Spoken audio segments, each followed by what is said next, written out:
Wala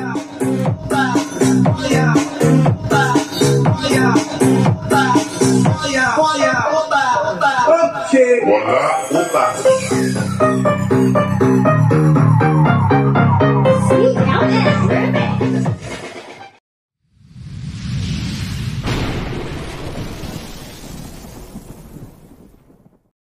Hello mga Lods, welcome back sa ating munting channel. Magandang umaga at good day sa inyo lahat dyan. At buenas dias, maing buntag or maing adlaw kaninyong tanan diha mga Lods, ano? So, ito magtagalog lang tayo. So, meron tayong i-re-review at isang power amplifier na BG CA68. So, ito na yung sinabi natin sa inyo na may ipapadala sa atin si Madam from China, no? So, ito yung i-unbox at i-tear down natin, tignan natin at ipapasilip ko sa inyo yung laman nito. At yung price nito nasa ano lang, ipakita ko sa inyo mamaya sa isang cellphone natin. At ano pa rin to? Company pa rin ng Padon. So, ayan, BG CA68. So, 1,800 watts ito per channel. So, ayan. At ito yung front panel niya, harap niya. So, ayan. Kamukha lang ng mga ng mga Krell, yung itong mga casing na to, maraming kamukha mga Tusundra, so marami. So ito papasilip natin sa ang likod Pakita ko sa inyo yung likod nito. At, mabigat din siya mga Lods, literal din na to. Oops. Wait lang, yung natin. Oops. Ito, ano ko lang yung camera natin. Lapit ko lang para maikot natin ng maayos to. Nakatali pa yung wire.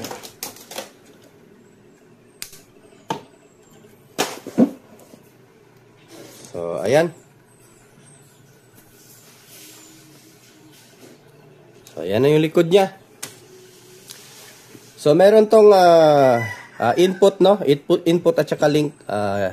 Channel A, XLR input, and then channel B, ganun din, may link. Then, meron tong adjustment sa ating sensitivity input, no? So, merong 1.4 volts, 1.0 volt. Ayan, pakita ko. Lapit natin. Ayan.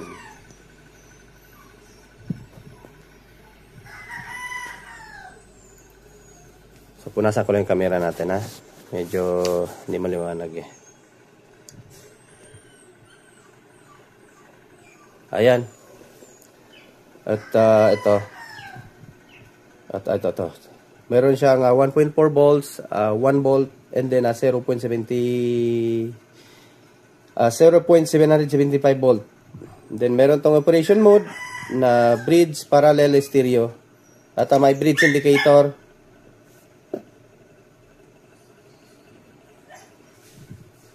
So, ayan. At operation mode niya, meron siya indicator. Maingay yung aso, inano ko muna. And then dito, meron siyang 30 Hz high pass, no? So, pwede mo i-off, pwede mo i-on. So, meron siyang switch din ng ground. Pwede mo i-on, pwede mo i-off. So, ayan. At ito yung output niya. Speak on terminal. And then, A and B. So, kapag ka magbi-bridge ka, dito ka sa speak on channel A, maglalagay ng wire, speaker wire. And then dito naman, meron tayong speaker terminal. So, may nakalagay na, ayan, bawal ang 2 ohms.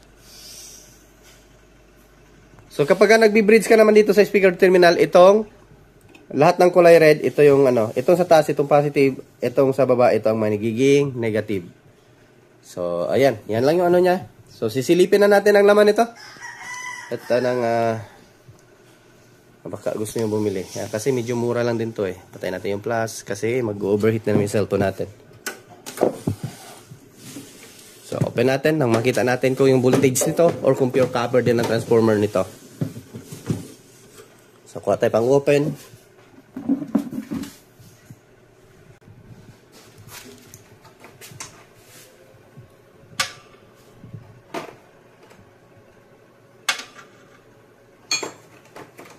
Talang size Ito.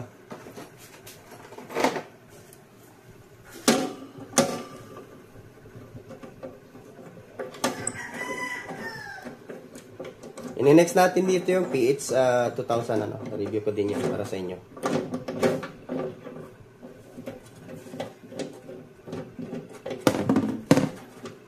Tabingin pala yung camera natin. Ayan.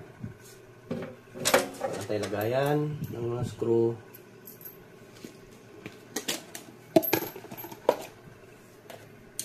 Tapos barena para mas mabilis. Sana yung barena natin wala dito.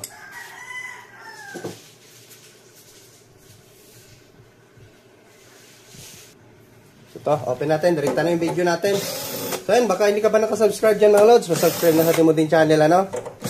At pakit na notification bell at ilagay sa all para laging updated.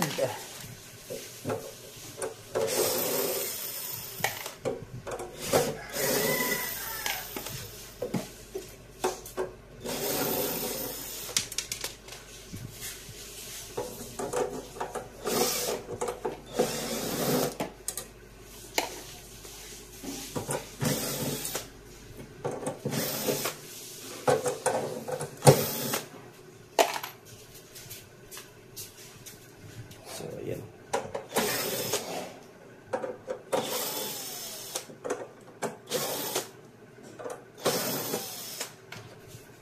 Yun na. Tanggal na lahat. So, ito. Meron pa isa. Ano ko naduling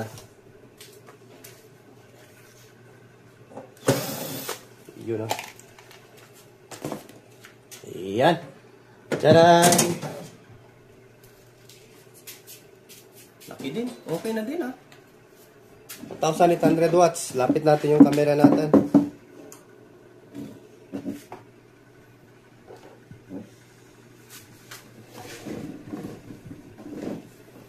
So, ayan. Tanggal yung tanggal yung mga wire. Ito. Ayan. Yung transformer niya, silipin natin. Meron tayong plus natin. Meron tayong 106, no? 106, 53, 053, 106. So, class H, 2-tier, yung kanyang power supply. Tanggalin natin para makakita talaga natin na maayos ang ating camera. Ayan. So, malaki na din siya. Di ko sure kung pure copper. So, tingnan lang natin kung sa spec na ito, doon sa store niya. So, ipapakita ko lang din sa inyo mamaya or ilapag ko lang din yung link dyan sa ating description ng ating video, no? So, lapag ko lang lahat yung store ni Madam. At ito, sunog to. Actually, sunog to. Pina-review lang. Review lang natin, ano? Sunog to isang channel. Ayan. At ang capacitor niya 80 volts, 10,000 UF, RC brand. And then ito yung niya, hindi siya SMD type, no? So siya, yung mga normal component lang na mga yung common na ginagamit na mga parts. So ayan. Repairable lang siya, pwede lang siyang i-repair. May available lang talaga yan lahat ng yan. Kagaya nung ni-repair natin na SMD ay sasakitin noon natin doon. So ito, meron pala ito siyang output transistor na 2, 4, 6, 8, 10. So 10 pairs. 10 pairs per channel na Toshiba transistor. Ayan, at ito, meron siyang stepper. Itong tatlo stepper, no? So transistor type yung kanyang stepper. And then itong 10, isang driver. Ito driver, final driver. Itong 10, 2, 4, 6, 8, 10. Ito yung kanyang output transistor. So dito yung sa resistor makikita. And then itong niya, parang diode. Diode ay anong code nito? 2020 CT. MUR F2020 CT. Ayan. Ito parang na-overload to Yan yung natin sa kanya, no? So ayan, na-burn out yung stepper. So ayan. At yung transformer nito, yung laki niya. Sukatin natin. Nasa 7 inches yung lapad. Din yung tindig ay 4. Ayan 4 inches. At yung sukat ng kanyang heatsink ay 14. Yung buong casing ay 17. Ayan, 17. Yung lapad, halos to same naman to sila sa lapad, ay 17 din to. Ayun So may capacitor na 2, 4, 6, 8, 10, 12. At ang naka-bridge diode na 2. Ayan. So ganito sana gumawa ng power amp mga lods, So kita mo, di ba? Pagka matanggal mo na lahat, saka may space, pwede kang pwede mo pa i-ganyan yung kamay mo, susuot. So may space siya. So gaya nito. Di ba? Once matanggal, nakasakit lang lahat. Ayan, tanggalin natin. Ito, di ba? Parang hindi pa ito nagalaw, Parang sinubukan lang i-open. At ayun, wala na. Hindi na nila tinanggal tuloy. At ito, pinadala na lang sa atin. So, ayan. At ayan yung laman nito. BG CA68. So, ayan. Alright. So, yan lang. At magbablog lang tayo ng ibang content ito para sa pag-repair natin. Iba yung review, So, ayan. So, meron pala siyang dalawang blower na malalaki. Kung gusto mo dagdagan ng blower, pwede pa. Maisingit mo pa dito. May space pa naman siya So, ayan. Pwede mo pa gawing 4. Ayan. At ayan. Thanks for watching mga lods. Thank you. At wala tayong ibang Yun lang. At review lang naman tayo. Bablog natin to ngayon for repair.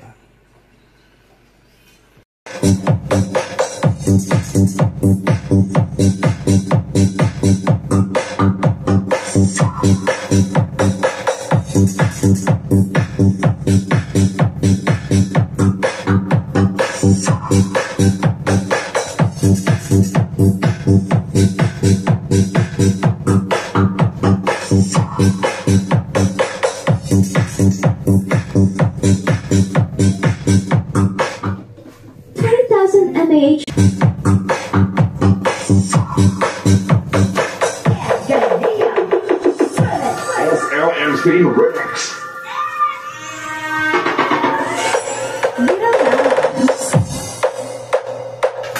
Makilig, manghinada. Isandiin.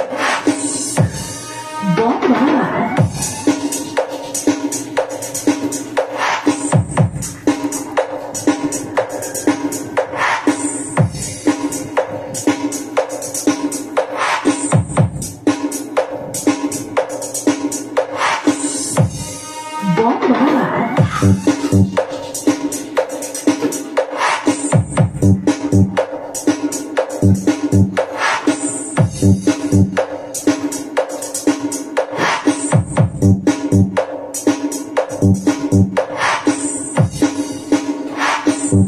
Bira lang.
naputol yung video natin.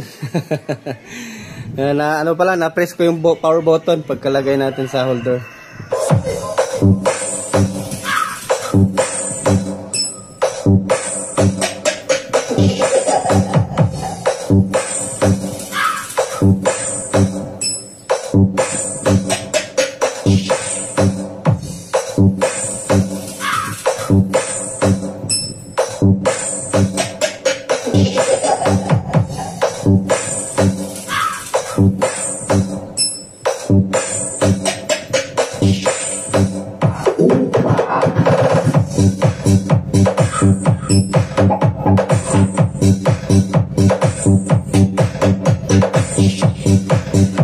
So, papakita ko pala sa inyo, no, kung saan natin to mabibili or mabibili nyo. So, BG. So, ayan. Search nyo lang BG Power Amplifier. Ayan. So, punta tayo dito sa store. Kay SG Sound ata ito. So, ayan. Kay SG Sound tayo. Ayan, o. So, search nyo lang SG Sound. So, dyan yung makikita lahat ng BG. So, itong CA68, ito siya. So, ayan, mura lang yan mga lods. 1,800 watts times 2. 4 ohms, no? 4 ohms load. So, max. Sagad yung 1,800 sa 4 ohms load. Pero, pagka, 8 ohms load, siguro, mas recommended ko nasa lang, 1,200 watts lang na 15 or 18 inches na speaker, So, ayan yung price niya. Ayan. So, check natin yung nito. Yung kanyang specs. So, ito.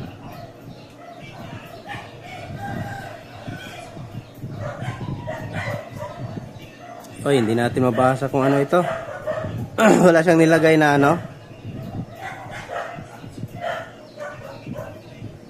Wala siyang nilagay na specification ng kanyang transformer. So, yan lang yung mababasa niya sa stocks. So, sa tingin ko, aluminum ito. Kasi sa price ba naman? Sa price na 13,600, meron ka ng ganitong power amplifier. Isipin nyo naman yan mga lods, Yung Sakura EB9000, 13,000 plus. Tapos ito, ang daming laman. Nasa 13,600 lang. So, kung may butcher ka, may tawad pa, may bawas pa yan. So, sa price na ganyan mga lods, matic yan. Itong transformer nito ay hindi pure copper, aluminum.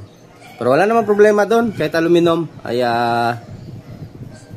malakas din naman. Wala namang pinagkaiba sa tunog Yung sa lang naman talaga, yung sa alum at saka aluminum at saka copper, yung kanyang paano siya masunog or paano siya yung magiging issue niya kapag pumutok.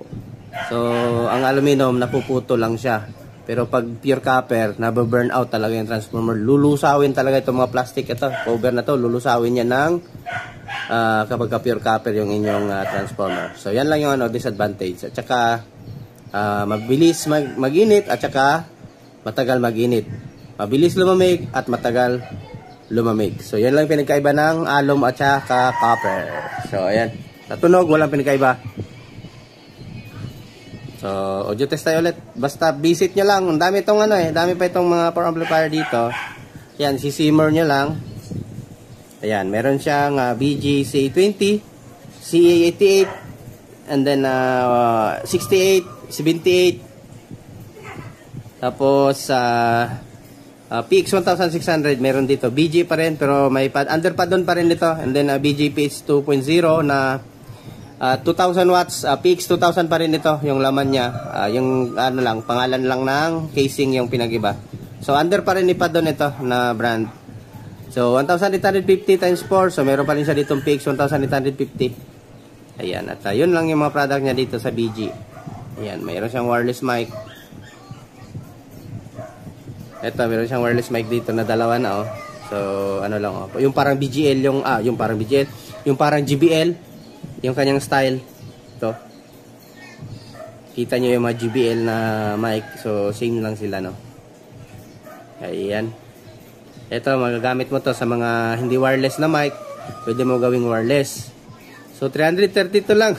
Mura. Parang halos ibigay na lang eh. And then meron siya ditong microphone. Parang may anti-feedback ata ito.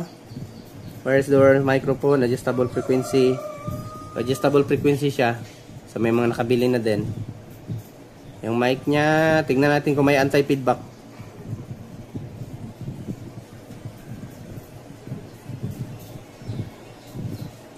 Commonly used, Kidring battery, anti-whistle. So ayan, meron nga siya. Ayan meron siyang anti-whistle at anti-interference. So yung feedback. Itong interference yung hissing ng tunog. So wala siyang hissing, interference, hissing. Dual antenna, and then adjustable frequency. So yan lang. Meron din siyang XLR output no. Ayan. So yan lang, back audio test tayo.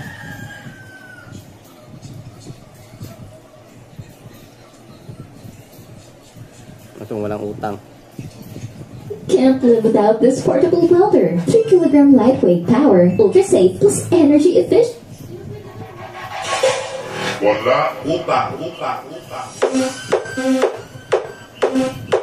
DJ Christian Levy Remix.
Mode activated.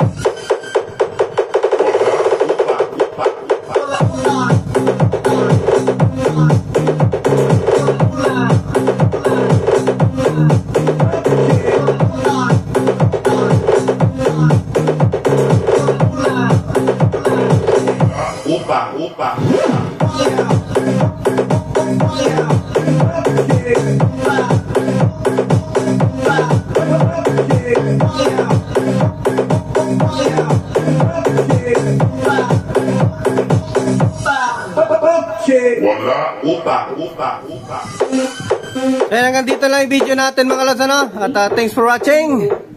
Magandang buhay ka lang, bye bye.